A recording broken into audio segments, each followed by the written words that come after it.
I'm back from my vacation. You didn't happen to run into your brains while you were out there, did you? No, but I wasn't really looking. The world is a vampire sent to drain secret destroyers, hold you up to the flames. And what do I get for my pain? Betrayed desire. Hey everybody, and welcome back to What the Hell Happened to Them? Jack Attacks the Cast. That's right, this season, Jack Nicholson. I am your host, Patrick Skeyhill, and joining me on the line is a lot of baloney, Joe Vekeman. All right, let's introduce the movie now. On the audio boards is Lev Van Rensselaer reminding me to remind you that you can email the cast at whathappenedtothemcast@gmail.com. And our sponsor this week's are Harry Straight Jackets. Not a crooked edge to be found on these jackets. All right, Joe, what movie did we do this week? We watched One Flew Over the Cuckoo's Nest. It's fucking great. I don't know. I haven't watched this movie in probably close to 20 years. 20 years? For me, it's been 10 years, but yes, long time. It's great. I should watch this more often. Yeah, here's my hot take. You ready for this hot take, Joe? Uh-oh. I think in the almost 50 years since this movie's come out, the Academy has yet to award a Best Picture Oscar to a better film. I would say in those 48 years, they have come close like twice, and that's it. I'm not saying better films didn't come out.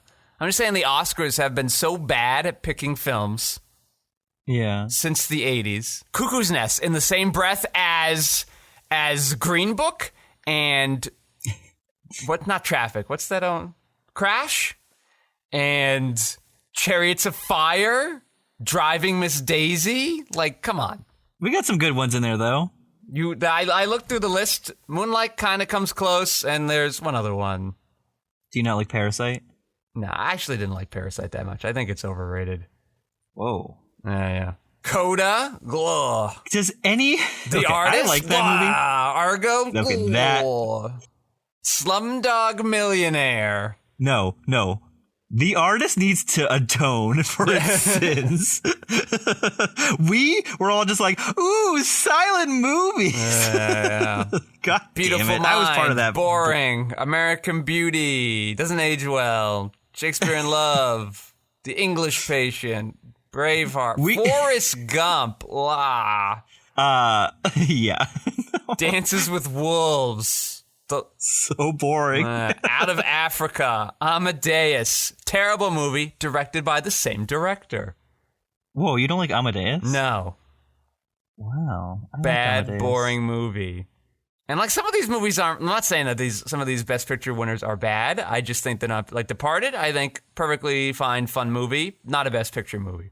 You spoiled your take on The Departed already for the end of our miniseries? I haven't seen it since it came out, so by the time we get to it, it will have been 25 years, because it's going to take us forever to get through Jack Nicholson, but... Well, we just announced that this One Flew Over the Cuckoo's Nest is our new one-year miniseries, that we're just going to be watching this every day. So, yeah, this movie's just like a lot of fun, and I'm just like, I can't remember the last time I saw a movie that was a very clear... in the running for Best Picture and was like, yeah, this movie's awesome. Usually I go like, all right, fine. That's great. Like I did that year, like 3 years ago, where I went out of my way to try to get to all of them. And I'm like, I don't really care how many if any of these win. I've got no strong. Maybe that Spike Lee one that came out. I thought that one was going to win. Bloods? Yeah. What? Oh, or Black Klansman? Oh, that's the one. Yeah. Okay. We just don't make cool. It's just at the same conversation we had with Chinatown. We just don't make cool movies like this anymore. We just don't do it. Yeah, this is just. It was. The words are escaping me right now. I just wish I had been watching this movie like at least once a year. Movie's good. It's fun. It's got a little of everything, which movies can't do well anymore. This movie does. Does this movie win you over a little bit because it has some stars from your favorite sitcoms? Daniel DeVito and Chris Lloyd? Yeah. Danny DeVito with a full head of hair, though. So It's kind of wild. And he's only a couple years away from doing Taxi, too, where he is starting to bald. But he and Chris Lloyd have the opposite personalities in this movie that their characters do in Taxi, which I found amusing. I mean, Danny DeVito is giving mostly a silent performance. He's just kind of making noises, murmurs and like I don't know. He's not really saying too many words though. Yeah, and when he does, they're very quiet. But he's just having fun. Christopher Lloyd being kind of a dick. Yeah. He really is. A very big change from Doc Brown. 10 years later. Yeah, I know, right? Everybody, all the... Do you want a plot synopsis? I gotta get you back on track. Shit, we haven't done that? Yeah, you might as well do that. All right. So, in the fall of 1963, a Korean War veteran and criminal pleads insanity and is admitted to a mental institution, where he rallies up the scared patients against the tyrannical nurse. I mean, that's the kind of easy way to float it.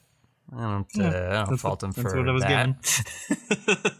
Yeah, this is also another great example of, again, arguments a lot, especially in the modern times, that every book now becomes a movie. Where I say best movie adaptations of books depart very, very strongly from the books. And people are like, no, they get angry when it's like, they left this thing out. I think this movie, very, very different from the book. The whole book takes place from the chief's point of view, in fact. Tell me some stuff about it then. Well, so it's basically like him, not to give away the ending of this movie, but the book begins with him having been caught from his escape and coming back, and he just kind of remembers the book. But like that becomes his journey. Because he's so silent and pretending to hide that most of the movie and the book, it's just this very strong inner monologue thing. And I read this book recently called Clara and the Sun, and it's by the guy who does Remains of the Days and things like that. Like this author who's very good at internal monologues because the characters the thought patterns are very clear in there. And so you have this thought pattern of this guy that's not fully sound mentally and has a lot of this guilt. And so like the way sentences get constructed and the way it's sort of the way ideas are kind of built to us, the reader, are portrayed in more interesting than kind of your traditional first-person book, which is just like, I'm the everyman, and here's my thought, and it's very well, blah, blah, blah, and generic. And here it's just like him kind of unearthing feelings about his father by seeing this Jack Nicholson character do his shenanigans and slowly kind of getting caught up. I think it's smarter to focus on Jack Nicholson, especially in the 70s, when we are in this kind of rebellious stage against authority, and when we don't understand why all these rules are in place and that they feel unjust and they feel they're squelching us just for the sake of doing so. And then to cast this counterculture actor into this role just feels a very smart way of doing it. It's a more relatable character than the strong, silent chief. It's got a little more energy and charisma. You have a more active protagonist by focusing on him. You know, it just hits all the movie boxes pretty well. And you don't really lose anything from the switch. And now you get two experiences, each taking advantage of their medium, and they're both good. So I don't know, if you needed it to be just like the book, I think you would have had a pretty forgettable movie. And I don't think you would have even liked it. Doesn't matter if it's accurate. And the book, you know, surprise, surprise, the book often banned in the 70s and 80s from schools. Not banned in the 60s, weirdly enough. Just started getting banned when the movie was coming out. Just a bunch of stuff I want to go over. So this was a big player at the 48th Academy Awards. Do you know who hosted those awards? Because this is a crazy lineup. The safe guess would be a very, very, very, very, very young Billy Crystal. I mean, he would have been like, what? 10? No, Billy Crystal's old. How old is Billy Crystal? Billy Crystal. I mean, he was like coming up in the 70s, like in the improv stuff in Saturday Night Live. 1948, so he would have been... Okay, he would have been old. He is very old. He's like 80. Yeah, so he would have been like in his late 20s. 1948 to 1975, yeah. Very late 20s. Okay, so the show was hosted by... Are you ready? I'm ready. Walter Matthau, Robert Shaw, George Siegel, Goldie Hawn, and Gene Kelly. Why do you need 5 people to host the Oscars? Just throw them up there and mix them together. All right. It's just a fun group of people. Best Picture that year was One Flew Over the Cuckoo's Nest. The most awards that year was 5 wins for One Flew Over the Cuckoo's Nest. They were nominated 9 times. It was the clean sweep of the 5 major categories. They won Best Picture, Best Actor, Best Actress, Best Director, and Best Screenplay. Adapted. And it was the second of 3 films to date to do so. It Happened One Night in 1934 and The Silence of the Lambs in 1991. Silence of the Lambs. That's interesting. Why? What would you not expect it to win? Or did you just... I don't know. I guess if you're like, all right, 3 movies ever have done all 5. Yeah. Silence of the Lambs is not going to the top of the list. And I love Silence of the Lambs. I'm just not assuming. It's a weird blip that it did win Best Picture. Because it's a horror movie? Yeah. I'm just wondering, like, maybe it's this, like, Lord of the Rings kind of weird, thing. It just kind of happened randomly. I want to look at the categories who it was nominated against. Best Picture that year was Nashville, great movie. Jaws, great movie. Dog Day Afternoon, great movie. Barry Lyndon, great movie. One Flew Over the Cuckoo's Nest. Those are the 5 nominees. I tell you, 70s were a good time for movies. I mean, you can't go wrong with any of those picks. Yeah, probably. I think they picked the right one. Yeah. I would not think any of those movies is better than this. And a lot of those are good movies. Jaws is like what I would expect them to pick today. And not saying Jaws is bad, just saying not Best Picture. I mean, if Jaws came out today and it was the first time Jaws had ever come out, people would be like fucking losing their minds. Yeah, you know what happened? It was Avatar, and I wouldn't have picked it that year too either. And I'm glad they didn't. So I like Avatar, but it's no Jaws. Milos Forman. Did I say it right? I hope so.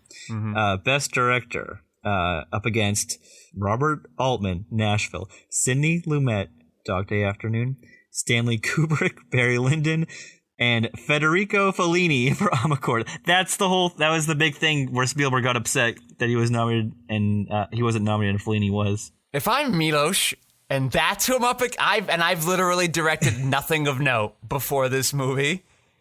I'm like, holy shit, what a horrible year that I got nominated to be Best Director. I don't stand a chance.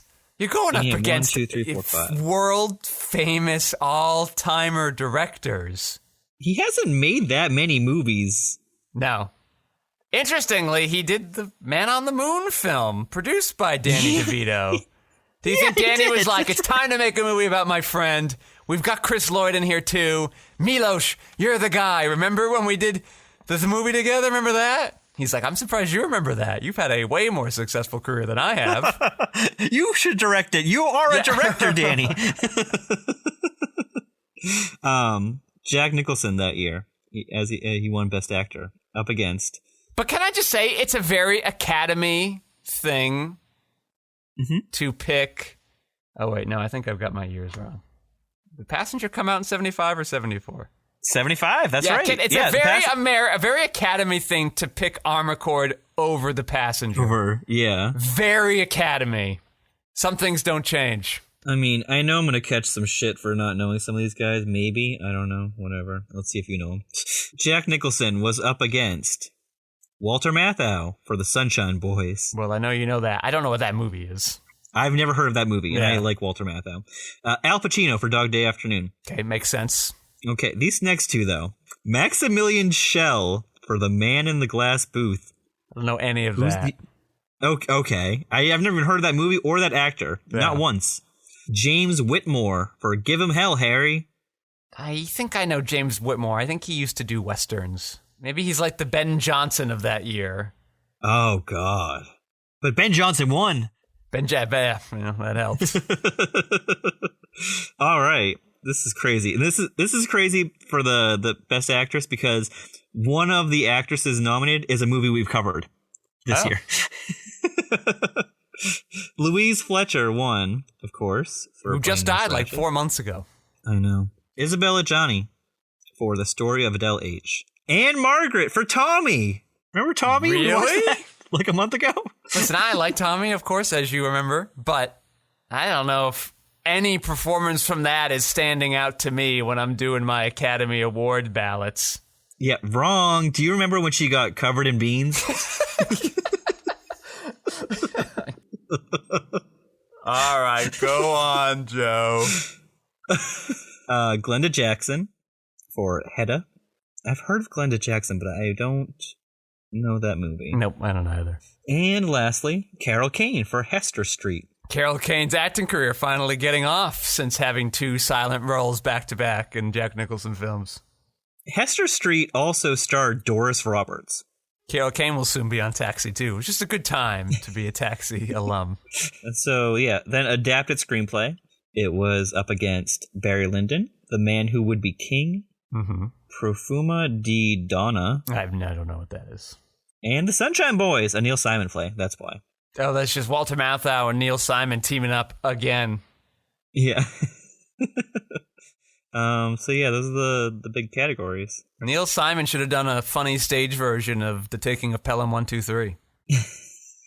That movie's perfect. Don't fuck with that movie. So yeah, One Flew Over the Cuckoo's Nest. I'm gonna have you guess the box office number on this. Budget $3 to $4.4 million. Box office. What do you think it made? It did pretty well. I would think that it did. I'm just trying to think about like what well means in 1975 bucks. And I don't know, 160 million. Holy shit, 163. Congratulations. You're getting good at this now. Knock that out in your bingo cards, everybody. Good. I like it when good movies make money. Keep making more of them. Let's do it. Here's some trivia for you, okay? Many extras were authentic mental patients. Did you know that? I did not know that. That's very nice of them. And also, I don't know if insurances would like that anymore these days. This is the insurance thing I'm worried about. Like, No. Guess they like things were a little loosey-goosey in the 70s. Jack Nicholson took a percentage of the profits in lieu of a small salary for a modestly budgeted film. The movie Smart paid choice. off when the picture went on to gross well over $160 million. Louise Fletcher was so upset with the fact that the other cast members could laugh and be happy while she had to be so cold and heartless that near the end of the production she removed her dress and stood in only her panties to prove to the cast members that she was not a cold-hearted monster. No one's going to say no to that. But that's another thing that changes from the novel, right? And this one's more well-known because it gets used a lot in acting circles. But in the novel, she's like fat, old, crotchety, angry lunch lady kind of lady, you know? Like she's really in your face. And where this woman's very quiet, reserved. Threats are much more implied. She doesn't have to yell or scream. She just has this cool command of the room just by her presence. I think that was a smart choice. I think she's like the anti-Jack Nicholson. I think she's a great antagonist because she's everything Jack Nicholson's energy in life isn't. Yeah. You know, very buttoned down, very proper, very like there's a right way and a wrong way to do things. And Jack Nicholson has made a career of just being like, we're just going to go with it. Like, come on, let's have some fun, lady. She's like, it's not time for fun now. We'll have fun at the designated zone. In my opinion, it doesn't seem like it would be like big Oscar bait for an Academy Award nomination, even a win. It's very subdued. She's very reserved the whole time. I know. That's what impresses me. That's why I'm surprised that she won, was even nominated. Part of me is like, maybe if you read the novel, you could appreciate that change a lot more. But I think in general, like what she has to do is a lot harder than what Jack has to do. Yeah. Oh, yeah. I don't know. Like that's a hard thing for people to do in real life. And now she's got to pretend to do it in a movie. Like, and we have to believe it. That kind of cool presence, you know, never a word when a look will do. Like that's a harder thing to do. Jack Nicholson has a lot of great moments to show off just by existing. Like the movie gives him time to just think and react and pay attention. And right before the movie has that hard cut at the end of his failed escape, he just sort of sits down and we're just like on him for 40 seconds. And it's like, oh, what could we be? I wish we did that more in movies these days. Like, just let the actors be. Let's watch them act here. Favorite moment of this movie. Yeah, it's more than just delivering lines. Believably, they have to exist. Yeah, the camera just sits on his face, and or just like his shoulders to like the top of his head for like 40 seconds, and we're just like looking or just like seeing him think about everything that's going on right now, and it's like, should he actually go escape? Should he not escape? What are the repercussions of that? Is this even worth it? Is it gonna be failing as soon as he leaves here? It's like all these things are going through his head, and you're just like, wow. And I can see that all in his eyes. Yeah, I know. It was incredible. Awesome. No words. That's a moment an Academy person would look at and be like, this guy, great actor. Those moments aren't there. Like, those moments now are... Who's the guy? What's the guy, Mystic River? Wait, Sean Penn? Yeah, no, the other one. Tim Robbins? Yeah, it's Tim Robbins being like, ah! Ah! And now they're like, good acting. And I go, no, this is good acting. I want to see them I want to see their faces change. That is the worst performance in a long time. Scatman really good at being in movies for 10 minutes. Oh, yeah. So what is his job in this? To just like... He's the night watchman of the war. Yeah, but he's pretty much to get hit over the head and just be knocked out for the scene. Right? Doesn't get knocked out, does he? I thought he got like knocked out because no, he just passes out. Yeah, he's like, fuck it, I'm fucked, and he just goes to sleep. Yeah, because they trashed the room. He's like, I can't clean this up in time. Yeah. Oh my god. When they all get back there, and they're looking for Brad Dourif's character. I can't remember his name right now. Billy, yeah, and he's in the room with the woman, and he comes out and he's like all happy, but he's also like a little nervous, but like he's more happy than nervous. And then you see him slowly go back from happy to just all nerves, and he just can't stop stuttering anymore. You don't even realize it until he stops stuttering for one line. Yeah. You don't realize it until suddenly he starts stuttering again, because it's heartbreaking. It's immediately gotten worse, like worse than before. And it's just because Miss Ratched is just like staring a hole into him and saying that, and saying that she's going to tell his mother. How your mother would feel about this. Yeah. That's it. You know, in the Marvel, she's like, I'm going to tell you, blah, blah, blah, blah. And this one, she's like, I wonder how your mother would feel about this. And he's like, fuck. Everybody knows in that moment. It's over. Yeah. And then Jack can already see that like this isn't going well. It's worse than he could have ever expected. Yes. And then the worst happens 5 minutes later. I have a couple more things I wanted, little trivia things. Give it to me. Emotionally strained by a demanding shooting schedule that kept him 3,000 miles from his future wife, Rhea Perlman, Danny DeVito developed the coping mechanism of an imaginary friend with whom he would have nightly chats. Concerned that his own sanity might be slipping away, DeVito sought the advice of Dr. Brooks, who assured him that there was no reason to worry as long as DeVito could still identify the character as fictional. I'm surprised to learn that they were already engaged, because she shows up in an episode or two of Taxi. I just assumed they had met there. It's just so crazy. He was really into this, and I wouldn't picture him or like pick him out to be like a more methody actor. Like he's just really getting into the role. Yeah, good for him. Good. He's really young. He's very young. Out. He hasn't had too many screen appearances. This is Christopher Lloyd's first one too. Bill Durf's first appearance. They introduce him at the end of the thing. Mm-hmm. Bill Durf, David Lynch guy for a little bit. Did Blue Velvet and Dune. Did the TV version of Escape to Witch Mountain, a movie we've covered. You know, the movie version of it. Do you know what one of his best roles is, though? Studs Lonigan. No. Chucky. Deadwood. Chucky. Deadwood. Chucky. Yeah, he's great as Chucky. I didn't see Deadwood, but I did see the 9-hour Studs Lonigan TV miniseries. And I don't remember him in that at all, but that's fine. That was a million years ago in podcast time. We got the Jack Nicholson kill count. Bully dead. Up to 5 now. Spoilers, everybody. Jack Nicholson dies at the end. Spoilers. Movie fails the Bechdel test. There is basically one female character, basically. Yeah, because the other nurse doesn't, say anything. She speaks less than DeVito. So Jack Nicholson's staying when the window's open right there. Mm-hmm. That's an interesting thing to debate. It's also worth debating why Ratched wants to keep him there. Yeah. Right? Because there's a moment when they're like, should we just send him back to jail? And she's like, I don't think we should do that, gentlemen. I think that would be a mistake. I don't know. They're all worth debating still, and I bet there's no right answer to all this, and I think that is great. I think that's okay. Yeah, well, in defense of keeping him there, she obviously sees that the the guys that are like voluntarily staying there are happier and more engaged with like what's going on and like being more like communal. And maybe she thinks that's a positive. Yeah, no, like on the one hand, she seems to not like the disruption that's being caused by him being there. On another hand, she also seems smart. I imagine she's smart enough to realize that he probably isn't crazy. And so maybe like you could say she's trying to punish him. But also I wonder if she's so in the zone of like what normal quote unquote behavior is versus abnormal that she does think that he's crazy because he has no internal compass or no rules or a system that he's following. So she just can't fathom how he could live his life that way if he were a sane person. There's a lot to kind of pick apart there. And that's a scene that you can't do in the novel because everything's got to be from the chief's point of view.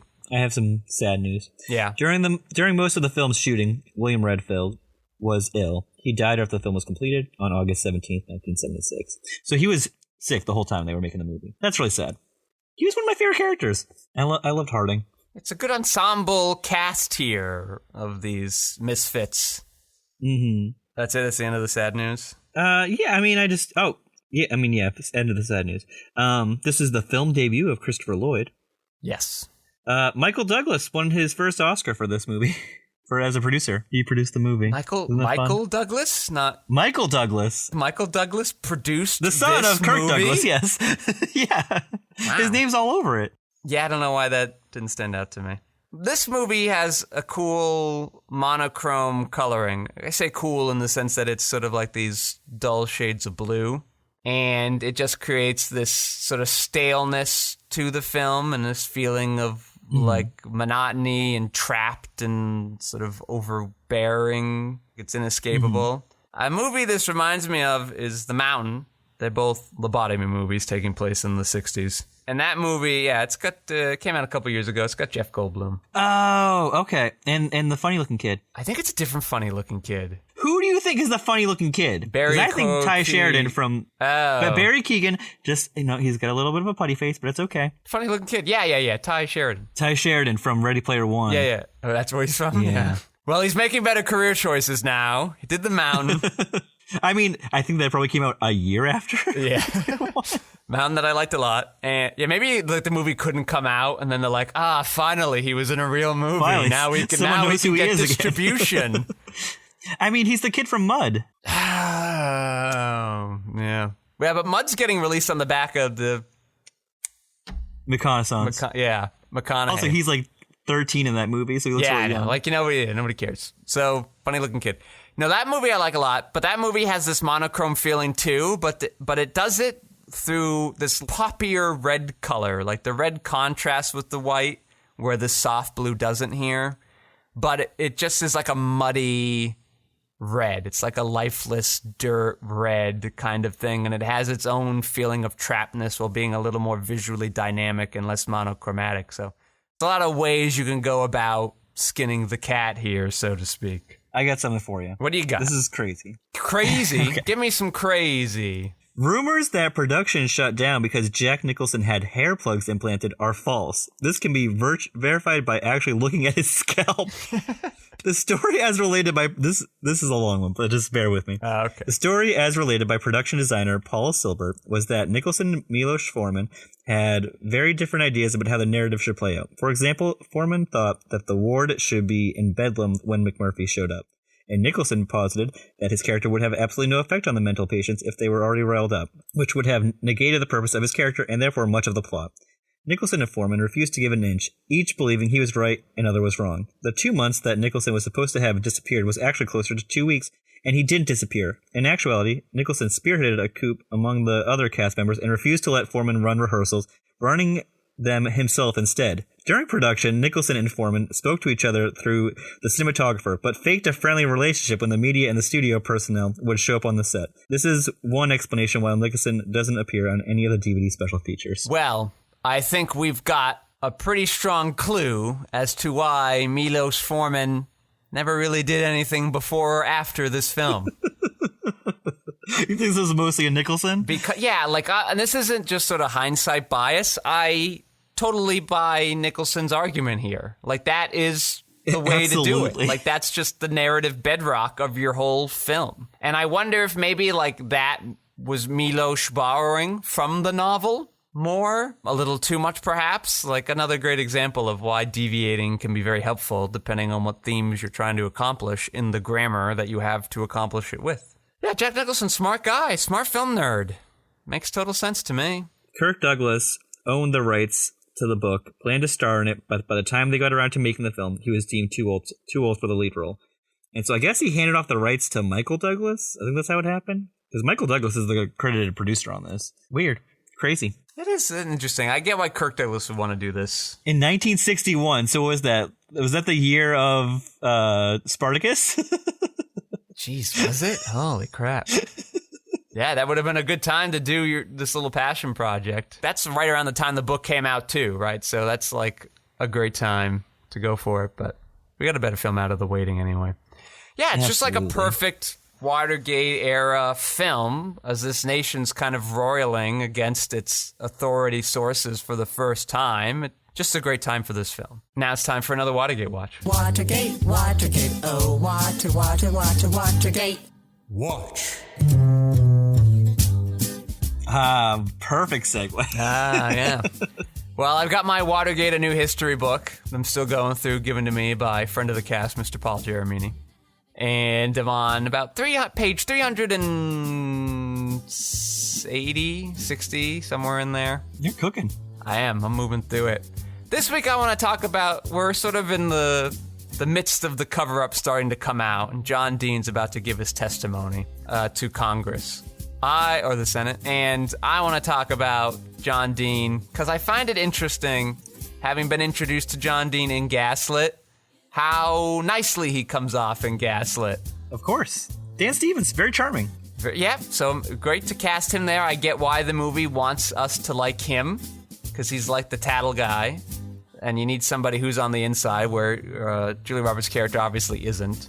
So, makes total sense. That's a good way to push that narrative that's outside of the Mitchells' marriage. But my goodness, did they have to change a lot to make him likable? The biggest thing that stood out to me, you may remember in Gaslit, there's a scene where he's been sent to Camp David to write the report, the Dean report. And he says, I can't do this, Haldeman, because that would be obstruction of justice. And they said, fine, just go enjoy your honeymoon with your wife. And then on that, Nixon's on TV and he's like, we keep denying there's anything wrong. In fact, John Dean has done a systematic investigation and says there's no... And then, John Dean in the show drops his coffee. He's like, oh shit, I'm fucked. Here's what happened in real life. John Dean was not at Camp David when it happened. That will happen, but not yet. And John Dean hears the president mention his name on TV and he goes, holy shit, the president knows who I am. And has told the nation how important I am. This is great! Woo! And then later on, they have him go to Camp David because Pat Gray, the Zodiac killer, in the Gaslit show, he, at this time, is testifying because he's doing a confirmation to become the permanent director of the FBI. It's going very badly. And he's like, well, John Dean knew about all this stuff already. I was feeding him information. And now John Dean's in deep shit.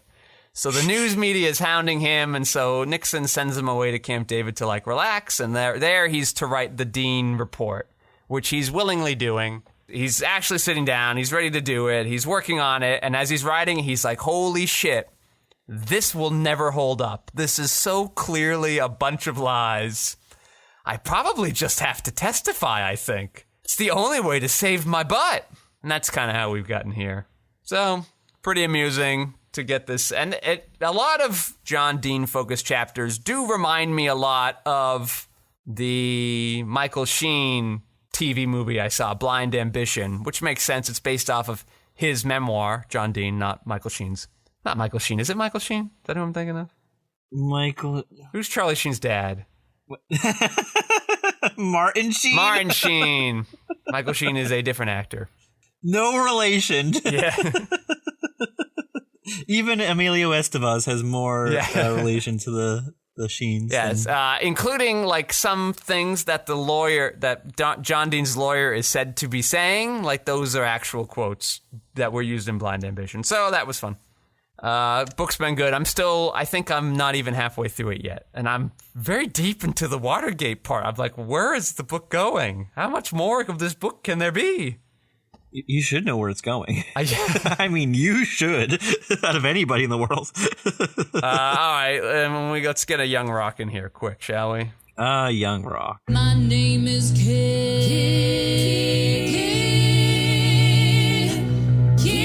Rock. All right, we're on season 3, episode 8. We have a college rock. This is not college rock. It hasn't been college rock since season 1. Wrestling rock. Wrestling Rock. The coffee negotiations have stalled because How is this still going? Well, because they've stalled. The coffee negotiations have stalled because there are protests in the native country of this coffee embargo. And there is a protest because they had the tallest mountain in the country, and they said this is an unfortunate name, so we're going to change it. The name used to be Cannibal Mountain. And they said, we're not going to have it be Cannibal Mountain anymore. And so they put it up to vote, which of course always goes well. And so the popular vote that won across this whole fake nation is Billy, Will You Go to Prom With Me Mountain. And so she refuses to ratify that as the name of the mountain, so everybody's angry. It reminds me of when Britain named the boat like Tuggy McBoatface. Do you remember that happening like 2 years ago? I mean, that you can actually fit on a boat. You can't fit Billy, Will You Go to Prom With Me? You can put that on a mountain. What are you're not engraving this in a mountain. I know, I'm just saying, but if you're gonna like say, like there's a sign that says, hey, this is this mountain you're gonna be climbing. Yeah, well anyway, of course this makes The Rock think of a story. Of course. From his wrestling days.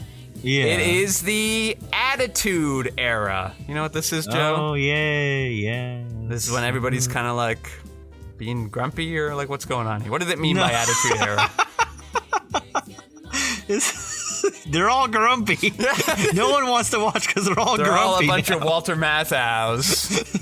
Oh my god. If that was the Attitude Era, I think it would be reviewed now as a good thing, and not like instead of what it is now, which is bullshit that was gross and really icky. Well, they have not talked about that part of it. Oh, they won't never get into that because Okay. there was like a miscarriage storyline that I'm remembering from the Attitude Era. Yeah, right. That makes sense. Speed wrestling for a miscarriage. Yeah, definitely cool. All right, so the Attitude Era is just where everybody's getting all tough and in each other's faces. Is that what it is? It's to be more edgy. That's Okay. what the attitude was. They wanted to be more edgy. Some wrestlers from the Attitude Era: Undertaker, Hell yeah. Triple H, Hell yeah. Steve Austin. Hell yeah. I may have heard of China, but I'm not totally certain. China. Great. China. Yeah. And then somebody called Chad Frost. Yeah, Chad Frost. That is a made-up name, obviously, to protect the guy that they're... Oh, so you know about this. You were aware. Yeah. Okay. It's The Rock and another wrestler had a beef, and apparently it's supposed to be Shawn Michaels, who's in the company right now, like running one of their developmental programs. Well, that's a good reason not to use their name. Yep, the Rock even admits that. So yeah, so the ambassador or the president lady is like, I've never heard of Chad Frost. He goes, oh yes, well, I'm not allowed to say their name. And I go, that's weird that you would say that in real life, quote unquote, The Rock. But knowing I'm watching a TV show, I go, well, of course NBC doesn't want you to say it. You get to avoid defamation lawsuits here. Yeah, they're very much in business with WWE. Anyway, so they're all introduced, and their writers are now being hired in the WWE to help write storylines, so the wrestlers don't have to come up with them all on their own. Is this true? Yeah, of course. Okay, But most of the wrestlers don't like the writers, but The Rock likes the writer that's floating around, so he becomes friends with them and said it was a very important relationship for him. I think he actually uses the word tool, but I'm trying to be nicer about it than The Rock was. Yeah. It's funny because The Rock's main writer for like his like main stardom days in WWE is producing and I think writing on the show that is The Young Rock. Ah, well, now he gets to live out his fan fiction for himself. Oh, yeah. He was like a head writer in WWE, and now he's like one of The Rock's like main producer guys, and he writes a lot of The Rock's like promos when he comes back to WWE. I bet it pays better. Sure. Yes. So this Chad Frost guy gets injured, so The Rock sees his chance to move up in the ranks with the help of his writing friend. I think his name might be Barry or something. Barry Harry. So the writer helps him write promos. He's like playing the guitar bit, right? And he was doing like that in Journey 2. Remember that? Yep. Yeah, so he's doing some of that. He's mean to other wrestlers. He has too many catchphrases, I guess. Vince gets angry because his promos go on for way too long. Yeah, because you got a show to run. You got to get all the guys on the show. Meanwhile, Chad Frost turns Vince against The Rock because he sees The Rock like moving up and taking his role in the company. Yeah. What'd you say his real life name might be, allegedly? His wrestler name is Shawn Michaels. I've never heard of this one. Did he ever become a big wrestler? Yeah, he was the top guy in like 98. Okay. And then he went out on injury because he broke his back. He was out for 4 years. And so by the time he got back, The Rock was in Hollywood. Ah, I see. Okay. I'd never heard of that one. I heard of these other people. But The Rock had thought before he learned it was Chad Frost, he thought it was Triple H. And so like confronts Triple H and makes an ass of himself. And then they have to do a ladder match where they seem to have to climb a ladder to grab a belt. The belt, yep. So The Rock needs to use this to win back Triple H's trust, and it looks like The Rock gets injured in it by the ladder. Like, he gets real injured, but he's like, got to play through it, H. We got to sell the crowd and stuff. I think he does get hurt, like, legit. The Rock thinks the crowd's not ready to pop, is the phrase he uses. Mm-hmm. So he's like, we got to go longer, H. Do you trust me? And H is like, nah, but all right, we'll give it a shot. And Vince is mad behind the booth. He's like, you guys are going too long. And the ref's like, Vince is mad, guys. And they're like, nah. But then apparently it's a very big success, and Triple H takes the belt, and The Rock just kind of lies there on the ground for a long time, and then suddenly the crowd starts chanting his name. And Vince...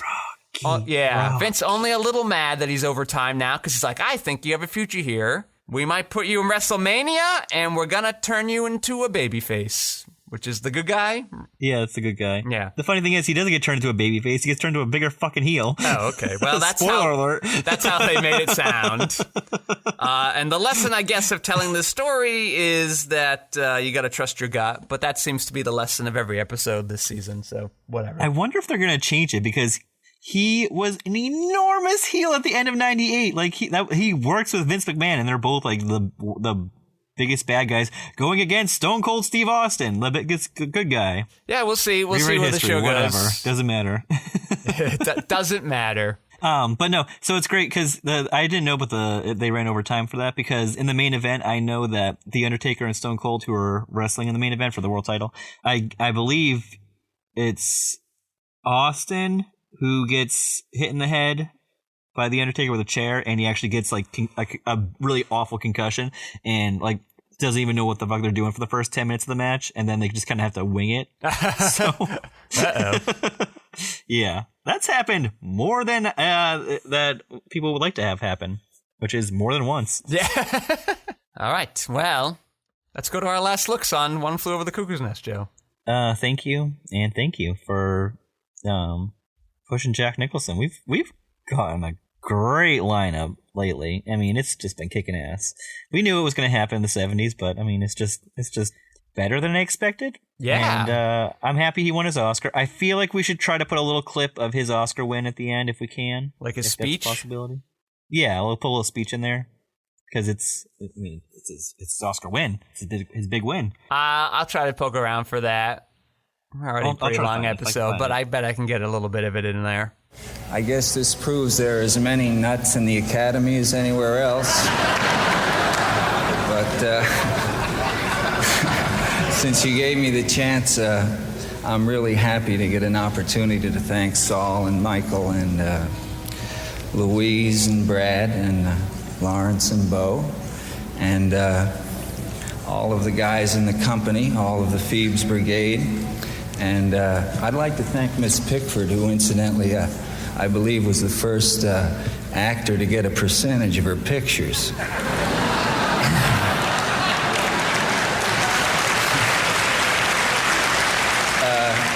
And speaking of a percentage, last but not least, my agent, who about 10 years ago advised me that I had no business being an actor. Thank you. Thank you.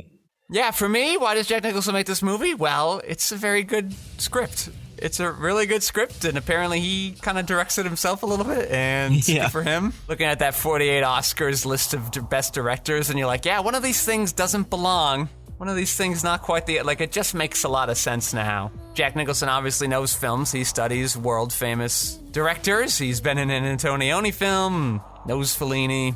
So it makes sense he would have a good, strong grasp of story. He used to be a writer. I buy it all. So great work on this one, Jack. Very relieving to know you had such a heavy hand in the making of this film.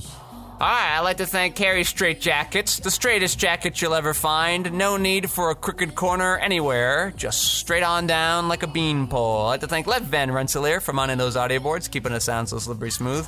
I'd like to thank my co-host Joe Vekeman for stopping by. Thank you. And I am your host, Patrick Scale. You may find my features, documentaries, short films, video essays, animations, behind-the-scenes footage, and so much more at QuixoticUnited.com and social media, presumably with a similar-sounding name. Thank you all for listening. Joe, say goodnight. Good night. Despite all my rage, I am still just a rat in a cage. Despite all my rage, I am still just a rat in a cage. Despite all my rage, I am still just a rat in a cage. I'm gonna tell you, I watched another Sandler that we haven't watched in a while. That's most of them. Most of them we have not watched in a while. Well, I mean, like, for especially for me, though. Like, I watch my Sandmans all the time. But, like, it's one that I have not revisited since we've recorded the episode on the podcast. Bedtime stories. No. That one I'm really hesitant to ever rewatch. That one I've got no interest in. But it's free! Yeah, you know what else is also free? What? It's on HBO Max. It's called Blended. Oh, yes. Blended. I like Blended. You and Bob gave me guff in that episode. Well, let me tell you, I'm ready to... You changed your mind. Welcome back. Yeah, you know what changed my mind, though? What? Parenthood. That movie's about raising children. Yeah. An experience that I had no idea what it was about. And then watching that movie, Tanya and I watched it over the weekend, and I was like, this is funny. Yeah, well, that'll be a fun remix episode then. Yeah, Blended. I'm putting some my stamp on it. Here was my emotional journey for another remix that came out recently. Oh, okay. All right, let me tell you about a couple days ago. I woke up, looking through the Twitter, and it says, hey, it's a new Scooby-Doo show made. And I said, yeah, I don't care. And then they said, but it's got Mindy Kaling and Glenn Howerton and Constance Wu. And I go, okay. A little peaked, but mostly don't care. And I go, but all the right-wing people hate it because it's very woke. And I go, okay, that's kind of amusing. Not that I would watch it, but it's funny that they hate it. And then they go, all the left-wing people hate it because it's making fun of woke. And I go, what? I'm confused now. You can't both hate it, can you? And then I'm looking at all the comments, and it is everybody's yelling at each other and then at themselves, and I go, all right, well, let me find this. I need to find this Schadenfreude thing. I need to watch it. You gotta watch Velma. I gotta watch Velma to see what everybody's butthurt about. Let me tell you, it's just a lazy show. This is not to get on the political thing. Just not well written. Just a very lazy show. Yeah. And I get this, like, punching down is so fine. Like, you don't want to punch down, but also you don't want to go for the low-hanging fruit either. Mm-hmm. So in theory, the show's punching up, in theory, but with, like, the laziest... You know, there was a time when if you wanted to make fun of the upper class, Jonathan Swift would write a thing where it's like, hey, you know, we have wealth distribution problems here, so let's just eat babies, right? Let's have all the poor people eat babies. Then we don't have to pay them so much, and we get to solve the overpopulation. This is kind of easy. And then in Velma, it's like, hey, white girls got too much money. And I go, okay, well, that's where we've come in 300 years, huh? That's it. We're just going to say the thing. We're just going to say it, kick them, and then walk away to the next scene. I'm glad everybody hates it. And yet, somehow, immediately renewed for season 2. It's had 2 episodes. They aired on the same day, everybody hates it. In an era where HBO is canceling everything, they said, we need more of this immediately. Yeah, I just saw a clip. You watched a whole episode? I watched one full episode, and I said, I'm done. I get the gist. And you watch Young Rock. And I watch Young Rock. I mean, it's more for, like, the podcast, but I don't think you'd be watching it on your own. I would certainly not, no. I won't lie, if you go back and listen, I did kind of enjoy episode 1 of Young Rock long ago. Yeah. It has only been downhill since then.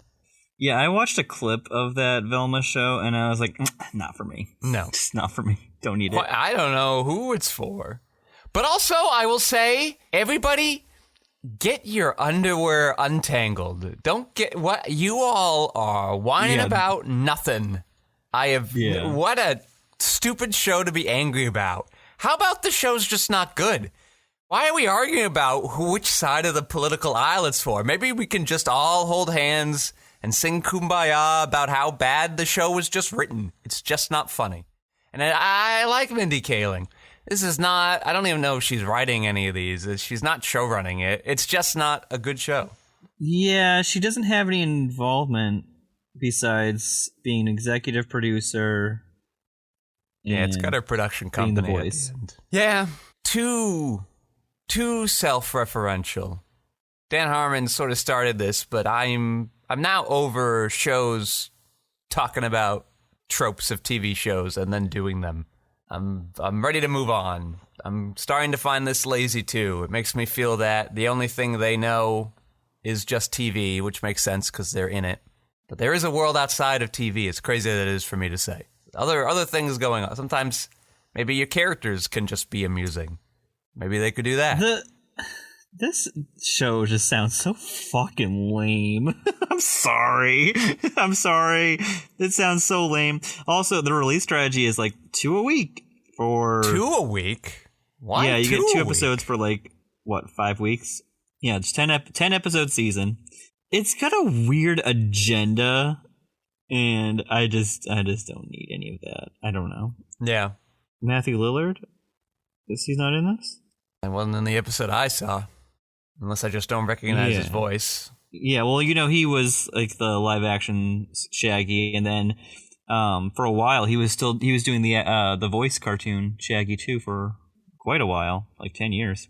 Got to pay the bills. He only gets to be. He's only in like 4 episodes of The Good Wife /Fight, so. And he was only in like the first 5 or 7 episodes of Twin Peaks: The Return, and you don't know how much that pays. Oh yeah. Can't be much. Now the Showtime's footing the bill. All right, let's move off of Velma. No thanks. Sorry, guys. Have you looked at my letterbox since last night? Because I updated it quite a bit. Absolutely. We have a problem here because I fucking watched 45 minutes of this Skinamarink bullshit. You are insane. I told you to look away. I told you walk away. You're not gonna like it. No. I gave it a shot. I knew what it was. I know that it was very like lo-fi and experimental, and I'm like, I can just have my fucking kid walk around while I put the cameras down and just angle it towards the fucking ceiling. You don't understand. No, which I knew you wouldn't. Bullshit. So I said, this is don't all watch fucking it. Bullshit. Movie's fucked up. Awesome movie. Yeah, it's fucked up if you like staring at a fucking nothing. You don't get it. You just don't get it, Joe. So lame. You do not. I'll finish the movie, but I was like, no, Joe. So you will never like this movie, and here's why: you are never going to be alone for an hour and a half in your house in the dark. It's not going to happen. I have been though. No, I know. At 3 in the morning, turn it on, watch it. And just don't did you see it put in the theater, your phone though? Down. Or did you watch it on like Shudder or whatever? No, I was in the theater. I went last night. So did you have like a pretty big crowd? Because I've heard. No, what was your situation in the theater? I would say it's bigger than crowds I normally have. I had to go at night though. It was only airing at night. Yeah, it's smart. There was one at 7 and there was one at 10, and that was it. And those are hard times for me to go. But did you have walkouts? No, I had late walk-ins. I had a surprising amount of people show up after the movie started. Sometimes just a couple minutes, and I go, okay, makes sense. But then there were like 3 people that showed up 25 minutes into the movie. Hey, you're not missing anything. Why'd you still want to come? Because that means it's 55 minutes after showtime. My guess is they left a different movie and they said, I wonder what's going on here. But listen, the audience of mostly teens that I thought like, oh, these kids are going to hate this. As I'm 10 minutes into the movie, I'm like, I don't want to listen to their stupid comments. They were scared shitless, Joe. Yeah, because all they do is stare at fucking screens all the time. No, nobody was on their phone tweeting like they were all in it, and then like it would be setting up for something, and they're just like, oh shit, no, like they're saying it aloud in the theater, and then the thing would happen. I go, And there was some old people there too. They were in the front row. Yeah, I watched it on my phone, like you're supposed to. No, Joe. I told you, I got Blair Witch vibes. I haven't had that in a long time. Yeah, I heard that. And I was like, if you don't like the Blair Witch, don't watch it. If you need, I love the Blair Witch. I love the original Blair Witch. This pays off big. I promise you. All right, I'll You're put not it on gonna this like it. weekend, I put the disclaimer on the review, so walk away. This is I'm gonna be on the soapbox just like with the Blair Witch. I'm gonna be alone on this island till the end of days. I haven't seen like a new release that I've enjoyed so much in a long time. I was just bored. I was like, there's nothing happening in this. I was staring at it. I know I'm supposed to be like, oh, what's that? Where's the shadows moving? It just didn't do anything for me. I don't know. I told you. Disclaimer. This is the same issue I had with that other movie that you liked, the What's Happening at the World's Fair thing. I only kind of like that. That movie is the seeds of this movie. Like, that movie could have been this movie, and it didn't. Okay. It got too lost in something. I don't remember quite what it is.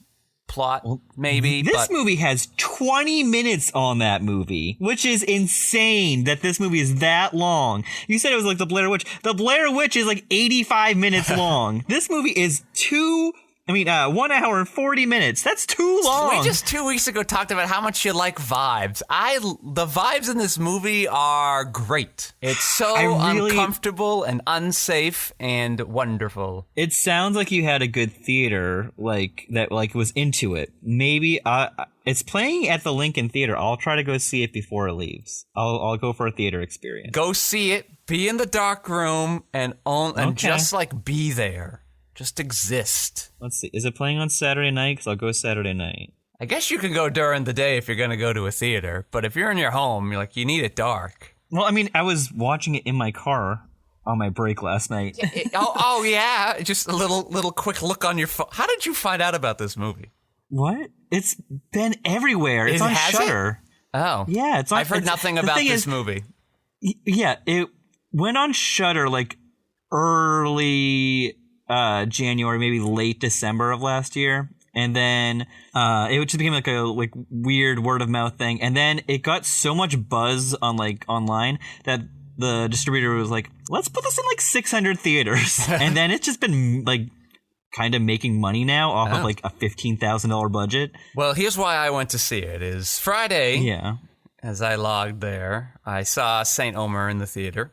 So I'd read an article about it in my trade magazine, and I thought, let me check this out. And I have mixed feelings on it, but as I'm going through the AMC app to see what else is out this weekend, I go, what the F is this Skinamarink thing? Because here's what AMC usually has for me.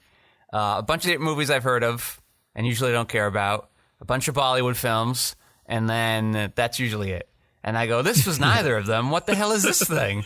And the description is just like, 2 kids are in their house and they can't get out. All the doors and windows have disappeared. And I go, okay. Nothing really to go off on that, but I just had some intense pull.